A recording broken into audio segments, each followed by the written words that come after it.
always standing in the way of what I dream for. How could you ignore the ones that are voiceless, scream from the poor? They only here to score. I do it for the underground kings that don't need more. I'm kicking down your door. If I wonder why you got a pocket full of green for. Hey there, nation, and welcome to the show where we help you to play miniatures wargaming on a budget.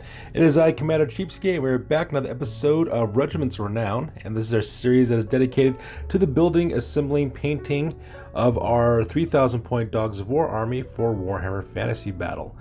And to kick off our episode, as you can see here, this is the current progress we've made so far on this army. We're going to talk a little bit more about its design concepts as well as its elements, and also give you guys a sneak peek on the next phase of work that we'll be doing on this army.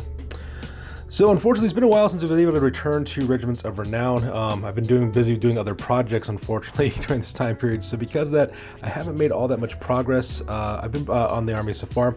I've accomplished 2 different units right now, which is pretty good. And the reason why is because one of the units is extremely large. I also had all my characters in it as well. And then I also have another unit of handgunners actually done as well. So progress has been kind of slow in this army. I do apologize for that. But sometimes real life does get in the way of our hobby. And so that is the situation going on here. So far I have 2 units finished up. The very first unit which we're looking at right now is called Perazo's Lost Legion. This is a Regiment of Renown. And for those of you guys who are unaware in Dogs of War armies for Warhammer Fantasy, what ends up happening is that you can actually have specialized units, and these units are basically like special characters in their own right, called Regiments of Renown. And they can be made up of your guys' core, special, rare choices, etc. Well, Perazo's Lost Legion is one of those Regiments of Renown. It's kind of interesting because it's a mixed unit. It's a unit mixed up of crossbowmen as well as pikemen. So you can have the first 2 ranks of a unit be crossbowmen while the rest are pikemen in the back. So as you can see, that's why some of these guys have handguns. Now, if you're wondering why they have handguns and not crossbows, the reason why is because I did not have any spare crossbowmen to put in this unit, but that is perfectly fine because handguns, just imagine that they have the same characteristics as crossbows. You get the idea. I did, however, have a ton of pikemen that I could use, both from conversions as well as from other miniature companies in order to fill out this unit. This unit's also the core of my army as well. I also have most of my characters commanding this unit too. So let's go ahead and talk about this design element real quick. First thing you might notice is that there's a lot of green in this unit. I actually use multiple shades of green. I use palm leaf, crisp apple, holly green. I also use English ivy oak. I also use lime sherbet to do dry brushing on the greens. And the reason why I did that is because this unit, the Perazo's Lost Legion, their colors are green and brown. So a lot of these guys have leather looking armor that they have, as well as a lot of green for their uniforms.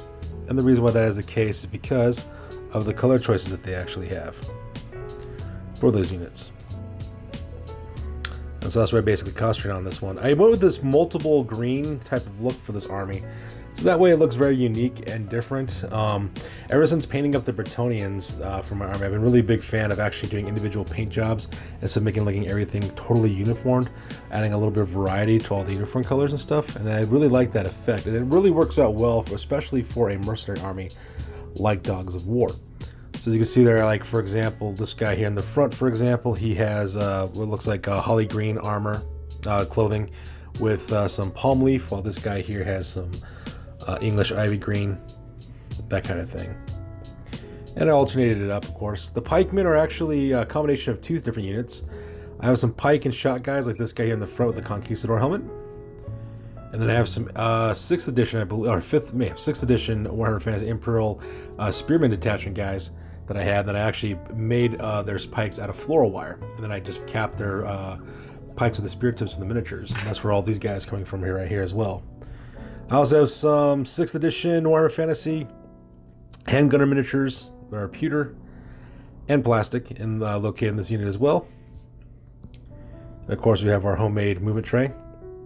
It's just a piece of backing board with some foam core. Sorry, not some foam core, some craft foam. And ventilation covers for the bottom here. So if I was to move the character of Godric here, let me move this guy out of the way real fast. You can see we got a little magnetized sheet down there. And like I said before, I do have my special characters in here as well as my Army General. My Army General here is the Gerlach Black Powder character from Warhammer Underworlds, Nethermaze. That is the Pirate Man-Eater character that's available now for that game. I was able to get this guy a pretty good price. I actually got this guy used for like $5 at my local game store. A couple of people in my game store used to play Warhammer Underworlds, and a lot of them fell out of it, so they're looking for a way to offload it, so I was able to get that miniature for $5. This guy, of course, is the Gotrek special character that was available from Warhammer Age of Sigmar. I was able to get this guy for $5 too, because if you look at his hand, the axe is actually broken.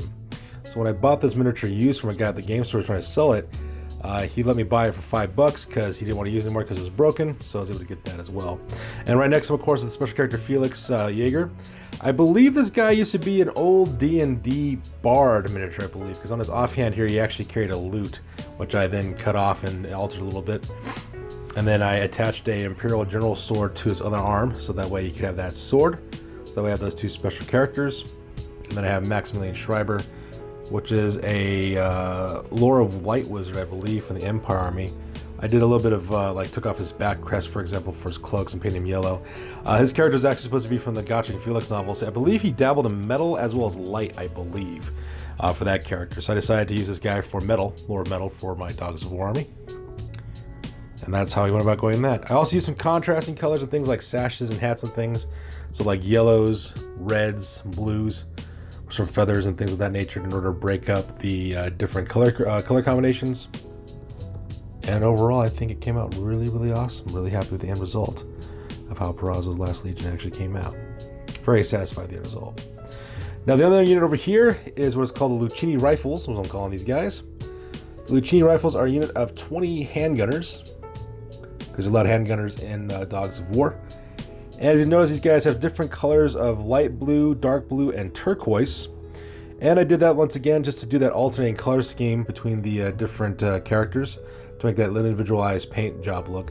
Now you'll notice I do have these guys on two different movement trays, and the reason why I have that case I've done that is because in case I do battle, I plan on using rapid deployment for these guys, do swift reforms for these guys, so that way they can go in a unit of like 20 like that.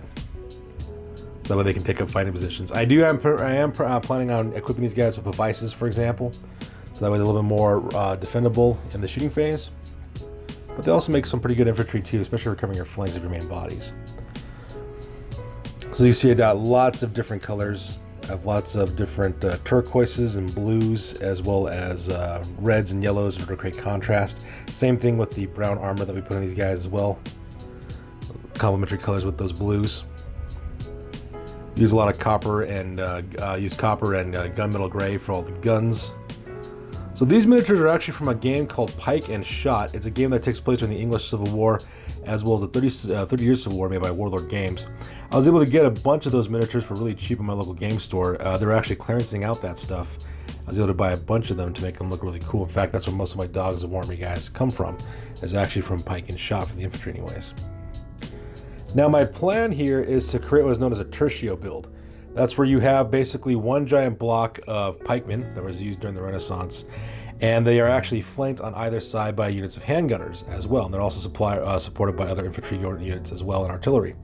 So that is what the core of my army is going to be. I'm going to have a huge unit of pikemen right in the middle, which is 50 guys, followed by 2 units of 20 handgunners, and I also have some infantry units also lined up ready to go as well. And that's pretty much the plan I'm going with for these units. So this is going to be called the Luchini Rifles. They will be handgunners. They will also have devices for extra cover. Now you might be wondering, well, Commander Cheapskate, how can you actually use handgunners effectively if you can't move or shoot? Well, luckily for me, for my general, which is going to be a merchant prince, I got to put on the forward march special rule tactic, which means that these guys, all the infantry units within 12 inches of the general can move forward 6 inches. And before the game even starts, so that way within 24 inches, so that way I can start opening fire on my handguns. This army is going to be a very shooting heavy army with 20 handgunners as well as 20 crossbowmen, followed by another unit of 20 handgunners as well in order to help back them up, so that way I can really tear up the opposition on that one. I really like the way the colors on these guys came out with all the different shades of blue and the yellows and reds in order to create some contrast and complementary colors. Looks really, really awesome as well. And once again, we have our homemade movement trays, made it from just backing board, magnetic vent covers, and fun foam for the edges. Painted green and then dry brushed it with the lighter green. You see this green color quite a bit from most of my quote-unquote good guy armies. So like Empire, Bretonia, for example, they all have this kind of base. My high elves have these bases as well, just to make it look interesting. But yeah, this is the progress made so far on my Dogs of War army.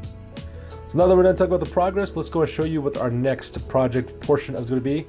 Talk about some of the updates we're making for this army later on. Alright, so let's go on and talk about the next phase of the project for the Dogs of War army is going to be. As you can see, I've actually got 2 units here, a couple units here. I'm working on several units at a time. The reason why I do that is so that way while one unit is drying and being cured, I can work on other units. So the first of all, it's going to be these guys. These guys will be called the Lorenzo Gunners. The Lorenzo Gunners are going to be another unit of 20 handgunners. As you can see, I've actually made some progress on these guys quite a bit. Now the color scheme for these guys are going to be cream, pink, and black. So they have different color shades of cream, pink with black and cream, making the rest of them. I think it'd look really nice, especially when you combine that brown armor. I got my inspiration for that color scheme from painting up the Bogenhofen Barons for my gaming group's Blood Bowl League, and those guys look really cool. I really like the way that paint job came out on that team specifically.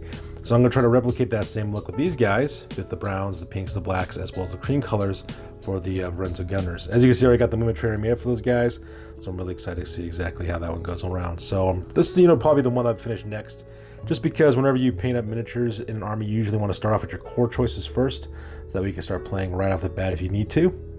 So that's what's going on over there. Over here, I got 5 Stratiotes, which are basically 5 light cavalry options. Right now, I got their horses base coated. I'm working on these guys next. I'm planning on probably doing like maybe an orange color scheme with these guys. I do have some Bretonians I've made with these same miniatures from Pike and Shot. They've gone with red, blue, and yellow. So I'm thinking an orange color would be kind of cool. Maybe a green. I'm still kind of debating on that one. I do like green, but the problem is I already have a unit that's largely green with the Perazo's Lost Legion, and I really do want to create multiple color schemes of the repeating color schemes if possible. I like to try to avoid that if possible, so maybe I'll go with an orange. It'd be kind of neat. I don't know. Tell me what you guys think down in the comments below. It'd be kind of cool to hear your guys' comments. Now these 2 horses here, if you're one of these guys are for, these are for Bronzino's Galloper guns, and that's Bronzino back there. As you can see, I'm working on the mounts first. And the reason why is because in the lore of Dogs of War, the Bronzino's Galloper guns have these huge horses, these Clydesdale-like horses that drag the cannons around that they can fire back and forth in the battlefield. And so just using these small little horses was not going to do it. Luckily for me, my local game store actually had some Reaper Minis unicorns available. All I had to do is just chop off the horn, and it looks like a really impressive large Clydesdale. So I'm painting them up 2 different colors in order to drag the cannons around with Bronzino there right next to them. And then finally, the last unit I'm painting up right now is back here. This is going to be Golfag's Maneaters. There's that very rare unit with Maneaters led by Golfag Maneater, the special character.